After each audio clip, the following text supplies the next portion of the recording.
ज़माना जहलियत की तारीकी अंधेरी रात का तस्वुर कीजिए। लेकिन ये रात सिर्फ ज़मीन पर नहीं, इंसानों के दिलों पर भी छाई हुई थी। अरब की सरजमीन पर जुल्म व जहालत का राज था। कबाइल खून के प्यासे थे। औरत की इज्जत रेत की मुट्ठी भर ज़रात से भी कम थी। बेटी को जिंदा तरगोर करना फ़ख्र समझा जाता था। बुतों की अंधी परस्तिश ने अक़ल को अंधा कर दिया था। इंसानियत का जनाजा उठ चुका था। बाजारों में सूद का जहर घुला हुआ था। ताकतवर कमज़ोर को कुचलता, मजलूम की फरियाद सुनने वाला कोई न था। रातों को शराब और लहौलाप के दौर चलते और दिन में कत्ल व गारत गिरी। माशरा एक ऐसे अंधे कुएं में गिर चुका था जहां से निकलने की कोई उम्मीद बाकी ना थी। लेकिन तारीख के ये तारीख बाब एक सवाल छोड़ जाते हैं। जब जुल्म अपनी इंतहा को पहुंच जाता है तो क्या यह निशानी नहीं होती कि रोशनी करीब है? यह अंधेरा इस कदर घना था कि एक चमकती किरण पूरे जहान को बदल सकती थी, और वो किरण आ रही थी। उस रात की आहट करीब थी जिसमें आसमान लरजने वाला था और ज़मीन पर सदियों का खेल पल भर में बदलने वाला था। नबी करीम सल्लल्लाहु अलैहि वसल्लम की साथ वो लम्हा जिसने तारीख का धारा मोड़ दिया। मक्का की सरजमीन पर एक रात थी, लेकिन यह रात आम नहीं थी। फिज़ा में एक गैर मामूली सुकूत था। गोया कायनात अपनी सांसें रोक कर किसी ऐलान की मुंतज़िर थी। और फिर वो साथ आई। हज़रत आमिना के घर एक ऐसा नूर ज़ाहिर हुआ जिसने दीवारों को जगमगा दिया। एक बच्चे की विलादत हुई, लेकिन ये विलादत महज एक इंसानी पैदाइश नहीं थी। ये पूरी कायनात के रूहानी तवाज़ुन में एक ज़लज़ला था। रिवायात कहती हैं कि उसी लम्हे फारस के कसरा के महल के कंगरे लरज़ उठे और उसकी 14 खिड़कियां ज़मीन बोस हो गईं। आतिश परस्तों के वो आतिश कदे जो हज़ारों बरस से जल रहे थे यकायक बुझ गए। ज़मीन पर बुत थरथराने लगे। गोया कायनात पुकार रही थी, अंधेरों का दौर ख़त्म होने वाला है।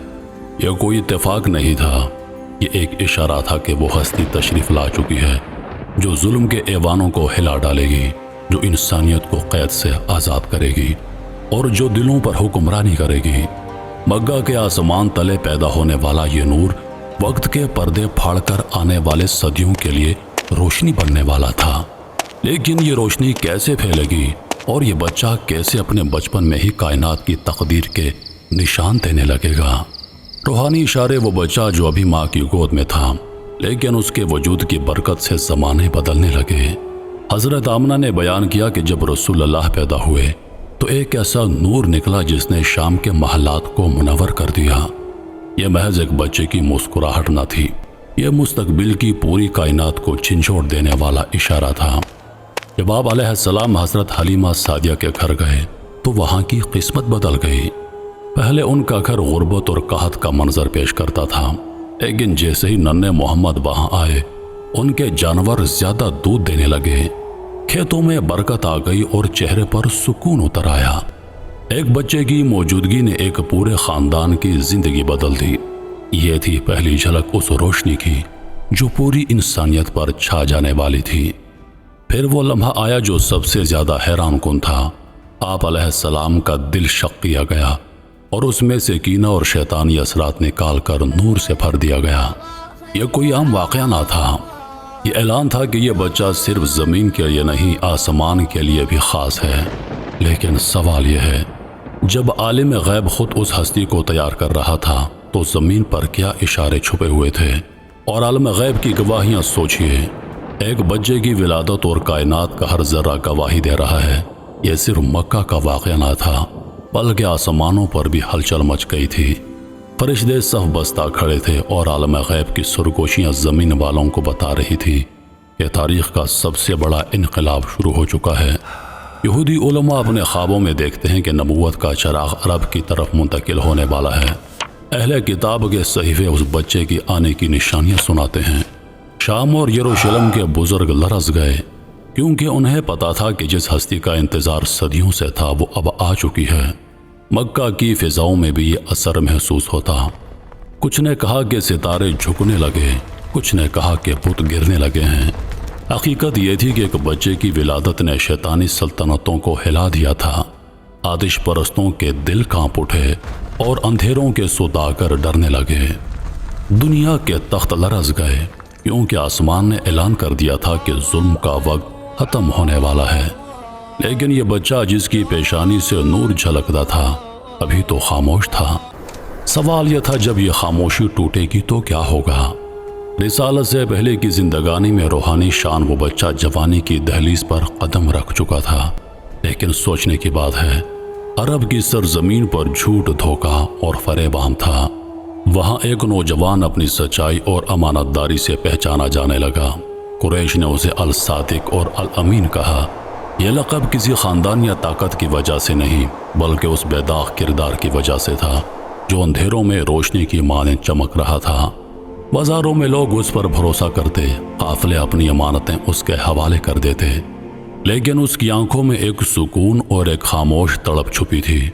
وہ بتوں کے سامنے جھکنے سے انکار کر دیتا، غار حرا کی تنہائیوں میں جاتا اور گویا اپنے رب سے راز و نیاز کرتا۔ یہ تنہائی عام تنہائی نہ تھی، یہ وہ لمحے تھے جہاں کائنات کی وحی کا انتظار ہو رہا تھا۔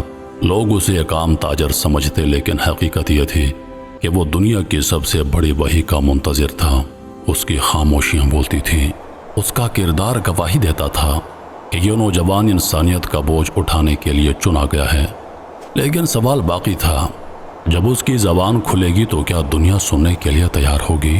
پھر وہ وقت آیا جب نور نے اندھیروں کو کاٹ کر راستہ بنا لیا۔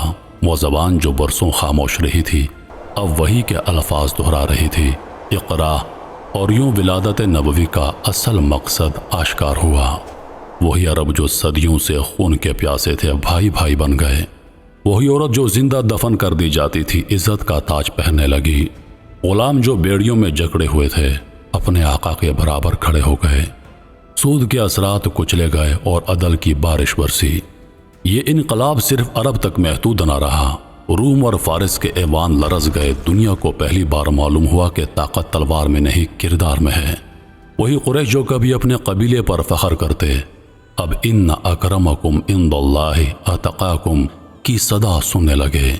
ایک بچے کی ولادت نے اندھیروں کو شکست دے دی اور روشنی اب سرزمین عرب سے نکل کر پوری دنیا کو اپنی لپیٹ میں لے رہی تھی۔ مگر سوال باقی ہے، آج صدیوں بعد ہم اس روشنی کے ساتھ کہاں کھڑے ہیں؟ صدیاں گزر گئیں لیکن سوال اب بھی زندہ ہے۔ اگر ایک رات کی ولادت نے تاریکیوں کو روشنی میں بدل دیا تھا تو آج کا انسان کیوں اندھیروں میں بھٹک رہا ہے؟ آج کے شہر پھر سے ظلم، لالچ اور فریب کی دلدل میں ڈوبے ہوئے ہیں۔ دل پھر سے خالی ہیں، روحیں بے سکون اور ضمیر مرجھا چکے ہیں۔ ہم نے وہ نور بھلا دیا جس نے پتھروں کو انسان بنا دیا تھا۔ ہم نے وہ تعلیمات چھوڑ دیں جو غلاموں کو آزاد اور عورتوں کو باوقار بنایا کرتی تھیں۔ آج کا انسان دولت کا غلام ہے، خواہشات کا اسیر ہے اور تنہائی کا قیدی ہے۔ کیا یہی وہ مقام ہے جہاں ولادت نبوی کے بعد ہمیں ہونا چاہیے تھا؟ ولادت ایک تاریخ نہیں، ایک پیغام ہے۔ پیغام یہ کہ روشنی ہمیشہ اندھیروں کو مات دیتی ہے، لیکن شرط یہ ہے کہ ہم اس روشنی کو اپنائیں۔ اگر اس رات کا نور صدیوں کو بدل سکتا ہے تو آج بھی ایک دل کو بدل سکتا ہے۔ سوال یہ ہے، کیا ہم اپنے اندر اس نور کو جگا دیں گے یا اندھیروں کو گلے لگائے رکھیں گے؟ یہ فیصلہ آج بھی ہمارے ہاتھ میں ہے۔